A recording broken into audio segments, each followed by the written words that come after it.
Hey, what's up, y'all? This is kind of like an impromptu live stream. I'm streaming to you live from the John Deere tractor. But I wanted to just post a quick video, so I figured I'd just do a live format. My bucket's dropping there. Figured I'd just do a live format because what I've noticed this year, at least in our area, neither of the Home Depots, neither of the Lowe's, none of the Walmarts, and none of the 3 Ace Hardwares that I've been to have any fruit trees. So, so I'm very curious as to why, and this is why, for anybody that's been following us for a while, regarding, and has been following the Food401k and the talk about propagation and making your own trees and reproducing and all that stuff. The main reason why propagation is important is because we should never assume that we're always going to be able to buy trees. And for some insane reason this year, at least in our location, I'm noticing, be safe, mama. I'm sorry, be free, mama. Love you, baby. Be free. Fly bird. We used to say be safe, but that has a new connotation and definition. So now we just say be free. So to y'all, I say be free. And if you'd like to be free, you really need a Food401k. You need to propagate and replicate your own food production, because I'm sure in other regions there has to be big box stores selling fruit trees, but everywhere that I've been, and once I started noticing it, I started looking for trees, and I am not finding 2 Home Depots, 2 Lowe's, 4 Ace Hardwares, 3 or 4 Walmarts, no fruit trees whatsoever. And there's usually East Texas Rancher. I don't know if you've been looking, but have you noticed any big box stores having fruit trees? And here's the thing. It can't be a supply chain deal, because when it comes to supply chain, I mean, these fruit trees aren't coming from China. Well, I understand. I mean, I know where a lot of the local nurseries are. And I do know my friends that own nurseries, I know they have trees. But I can't think of any reasonable, rational reason why none of these big box stores have fruit trees. I mean, what else are you supposed to think? I mean, I was born with a tinfoil hat on my head, apparently, and I did line my Ford truck hat with tinfoil. Actually, I didn't, but eventually they're going to leave. I don't know what they're doing. James got a pickup truck, so he had some work done to it, and now they're driving it all around to put a bunch of miles on it, just that he knows that it's road worthy. So now Matt and James bought the exact same year, make, and model as the truck that Matt drives. So they're all rolling deep. But I mean, James won't even get his permit for a couple more years, so he's getting ready. But if you've noticed, buying a used vehicle is a pretty good investment, by the way. Just there's a tip. Buying any type of real asset, especially in a hyperinflationary time, that's why you're watching a lot of these seasoned YouTubers like Corey at Wrangler Star. If you've noticed, he's been buying an enormously large amount of equipment, and the reality is, even if you're financing it, which I wouldn't do, we're debt free, we're not going to finance it, but even if you were to finance it in a hyperinflationary environment, it's going to actually obviously follow inflation. So it is a hedge, and it is a real asset that you can use. So that was part of the determination of my 14-year-old. So there you go. Teach your kids economics. Teach your kids how to be industrious and resourceful. I'm going to put my bucket down on my tractor here, y'all, before it's just slowly. What I was doing is I'm deep mulching my trees. There we go. I'm deep mulching my trees, and So I've been using the tractor. We, if you've been following along, we just moved a bunch of our boneyard for the mill, and there was a lot of mulch over there. So I'm scraping up the rest of the mulch, and let me spin this around.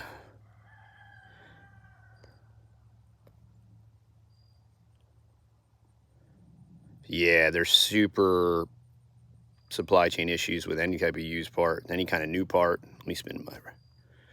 So what I'm going to do, and what I've been doing, is we're deep mulching our trees just at the base. And so another thing I decided to do, my expensive trees, which I have a lot of them in the ground back there and in pots, I'm going to keep them in place and just deep mulch the base. And then some of these other collectible trees that I've been kind of babying, I'm going to line them up in a row back here. And when I deep mulch these trees right here, I'm going to deep mulch them. And all you got to do is get like, what you got to do, like deep mulch, say first 5, 6, 8 inches. That's just going to protect it from freezing. And if it's grafted, as long as you mulch it above the graft line, it's going to preserve your tree and the variety. You know, if you mulch your tree, and that's here in Texas. So I also have a Moringa tree in the back by the that's watered by the gray water, and it's still kicking. So I'm going to prune it down to about 3 feet, and I'm going to deep mulch the bottom. These trees over here are deep mulch, some of them. Most of these are peach trees and don't even need to be deep mulch, but we're just mulching everything and getting this mulch moved around, improving the soil. But I wanted to see if anybody has even noticed, since I'm a fruit tree geek nerd, I'm always on the lookout for fruit trees, and the big box stores, a lot of times when they don't sell, they'll have like some crazy deals, and I'll just buy them for the sake of having them. And that's how that I've slowly accumulated about 400 trees here. And I was just curious if anyone else has noticed. Hey, Heroic Prepper. It's the first time I've ever seen you comment on here. Good having you on. Do I know you? I have many fruit tree friends, so I don't have a lot of prepper friends, but I do have some prepper friends, or otherwise known as people with common sense. But I don't have a lot of friends, so.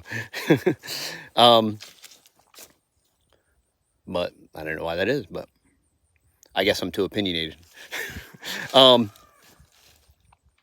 So I wanted to jump on. I wanted to see if anybody else is noticing, or if any, I follow Christian at Ice Age Farmer, and he covers a lot about food and shortages. And hey, Charles, how many mature fig trees do you have? I have mature fig trees that will produce next year over 100. Right now, I know that I have that have survived. I have about 100. I think I have 138 varieties. And so I'm keeping everything outside. We're building a greenhouse, but we're going to mill the lumber ourselves, and we still have to mill it and dry it. We're going to be building. Hopefully, we're going to be finishing this solar kiln today for the mill. But we're going to mill our own lumber. So that's going to save us like maybe $1,500 in lumber. And then we just have to buy probably do the ToughTex panel. So it'll be about maybe $800 in ToughTex panel. So we'll be able to build it's going to be small, like a 10 by 20 greenhouse for like $800. Yeah, 10, did I say that right? Yeah, it's almost 12 by 20 greenhouse for about $800. So, but in spite of that, I'm going to keep all my trees outside. I've majorly done that. I'm a little bit of just kind of wing it. You know, we're so busy, and if it survives, it survives. I don't want to. When it comes to storage and all that stuff, we are getting a propane tank, and we're we're probably going to get a Generac whole house generator. We have 2 really nice generators. I got a dual fuel generator, and they're both, one's a 12 kW, the other's a 10 kW, and they'll pretty much all run everything and the freezers.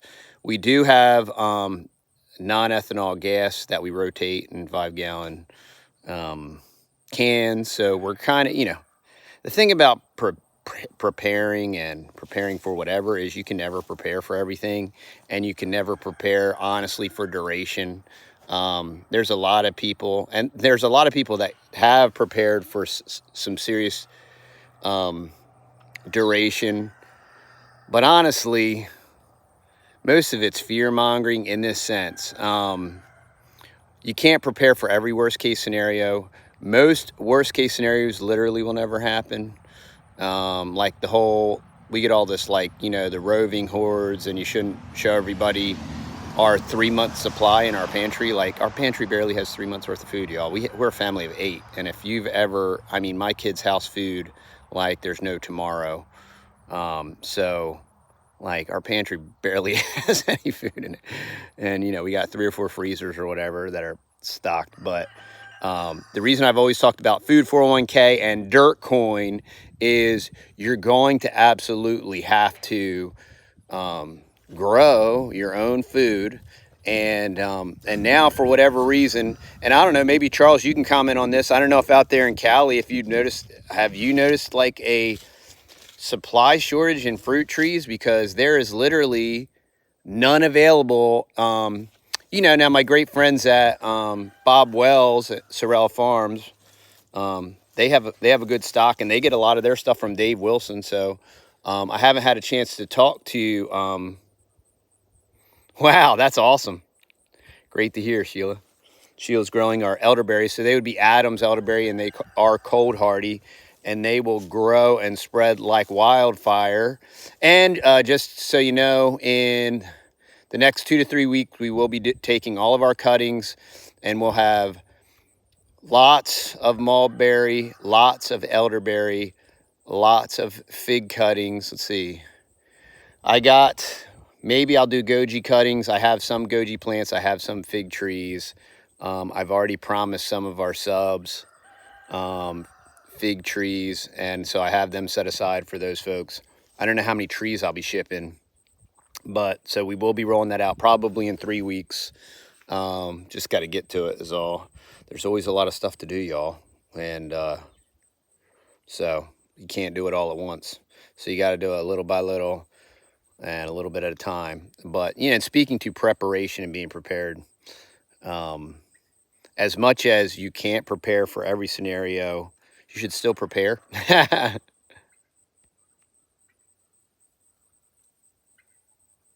Okay. Yeah. So you guys are good to go out there. Yeah. I'm just really curious why zero of the, why, thank you. Yeah. We're enjoying our fireplace. We were just tweaking our fireplace.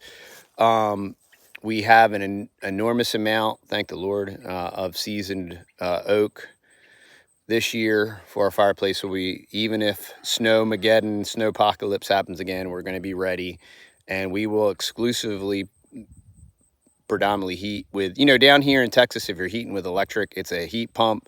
So if it goes below 32, you're turning it to auxiliary, and it's just destroying the electric. And then they're going to be massively hiking and blackening and browning us out maybe this year. And if it's not this year, it's going to be in the next 3 to 5 years. The green agenda is dead set to destroy quote unquote fossil fuels. And just speaking to fossil fuels, I'm older than I look. So I was around in the 80s, and heat with wood and up. Oh, you people. Texas does have its own grid, and I am politically agnostic, y'all. But Dan Huffins, he's almost talking me into voting for him, y'all. I'm telling you, Don Huffines. He sounds super legit, and I'm not a Republicard anymore. but he sounds super duper legit, and he's saying kind of stuff that I think that he will never get elected, but I'll vote for him anyway on principle. But what was I talking about? I started to ramble. Don Huffines, he is super legit, and he's on Instagram, so he's a young whippersnapper. Oh, so what I was saying is, I'm old enough to remember the Popular Science articles, right? And peak oil, and do a little research into peak oil, and you'll find out that it's Malthusian, and that guy was a straight up technocrat that invented the whole peak oil scam. And the whole peak oil idea is we're going to be out of oil by 2000. Let me think. It's 2021 or getting ready to be 2022.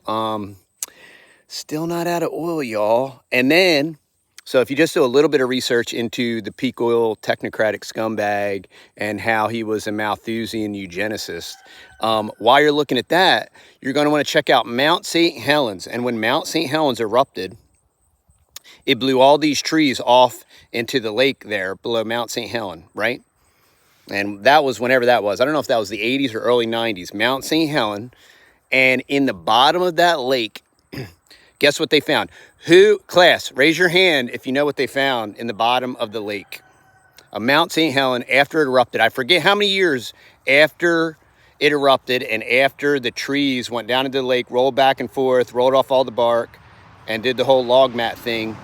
What do you think they found in the bottom of the lake at Mount St. Helen? They found oil, y'all. They found oil, or as we say down here, they found all.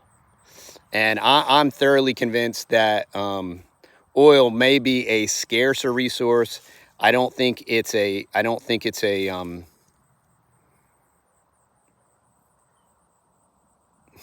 guy didn't want to leave his home. I think that oil definitely continues to be produced by the natural processes that produced it in the first place. I mean, I'm not a millions or billions or trillions of years guy, and I think the Mount St. Helens kind of disproves all that oil, that it takes millions of years and all this pressure and whatnot. But so I'm not of the opinion that oil is that scarce of a resource, and the whole peak oil myth has totally disproven this fact that oil is this scarce resource that's going to go away, because it still hasn't gone away. And the more fuel efficient we get, it can continue. And I'm just not sold on all these alternative whatever. You'll never wait till they make all the cars. Wait till you have to plug in every car. Where is this power going to come from? A solar cell? A solar cell that can't even produce the same amount of power that it took to manufacture it? I mean, talk about a diminishing scarce resource. Start making a bunch of solar panels that can't even produce over their entire lifetime enough power where it actually replaces the power that it took to create it. The only options we have, and I'm not a nuclear guy, and so I would say gas and oil is the most efficient and portable means of power that we have. And it's been doing great all this time. And we know that trees sequester CO2, and they know that we're made out of CO2, and that's why they made CO2 the boogeyman. And now there's all kind of new boogeymans, and there's all kind of invisible enemies and what have you. So, and none of that stuff you can really talk about on YouTube, so I won't talk about it here. Maybe I'll talk about it on Odyssey. I've been trying to work out the kinks with Odyssey. They keep upgrading their software and stuff. When that's working out, I'll be talking about different stuff over there. But I just wanted to see if anybody else in the country,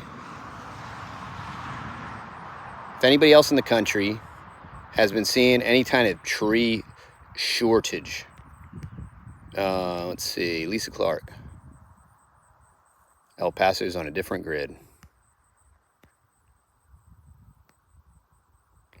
We love not having a TV. About 4 or 5 or 6 or 7 times in life, we've totally, and when we never watched any kind of cable TV or anything like that. We were just streaming YouTube. But even that, we just decided to stop doing that. So it just gives us more time together. We still very, very infrequently, unfortunately, get to catch up on some of our YouTube and our YouTube friends and a lot of the channels we follow. But we just didn't want to have the TV there so that it's like, oh, well, it's there and you turn it on, you know? And even though it's not, you know, the dumb programming and all that stuff, it's still, you can still kind of get sucked in and sit down and waste time, so to speak. And it's just so much better not having it. And if we want to check out a YouTube video, we'll still do that and all.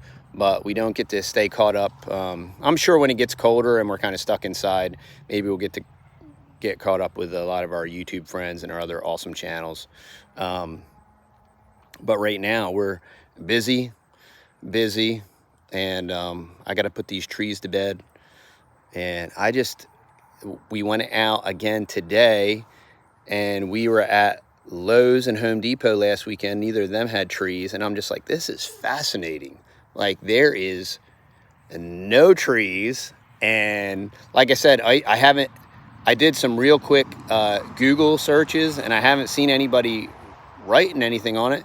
Maybe everywhere else in the country, big box stores has trees. I haven't been noticing, you know, in a lot of the fruit tree groups I'm in, I haven't been noticing a lot of people posting deals at these different Depot or HEB or whatever usually have trees. But I'm just not. Goober's out driving James's new truck around with the rest of the crew. All of my trees are getting ready to have buds on them and look like they're going to blossom. We just had a white rose bloom. It's so crazy. I don't know even how that works. It's kind of wild. I don't know if it's still blooming. I think it probably is still blooming. That's over here. My poor banana trees, I'm going to mulch the base of those. Yeah, see, I'm not a rose guy or anything, so I don't know. But this rose over here just blossomed. Oh, I think I'm getting throttled or something. Something just happened to my data. Yeah, this rose right here just flowered, and it's got buds on it. I don't know. All right, y'all. I guess I'm gonna. I think my dad is, something's up with my dad. It keeps kicking me off. Maybe the AI transcriptor caught up with my feed here. So just wanted to throw this up here. Hey, all right, I'm signing off. Hey, comment down below if you've noticed that there are like no fruit trees in your area. I'm very curious to see if anybody else is seeing the same thing I'm seeing. And I'm just not seeing, you know, I'm not seeing anything at any of the big box stores. So, and that just seems peculiar to me. This is the first year I've noticed it. So just wanted to see what everybody else is seeing. All right, Texas Dad out. We'll talk to you soon. Have a very blessed weekend. Have a great Lord's Day tomorrow. And we'll talk to you soon.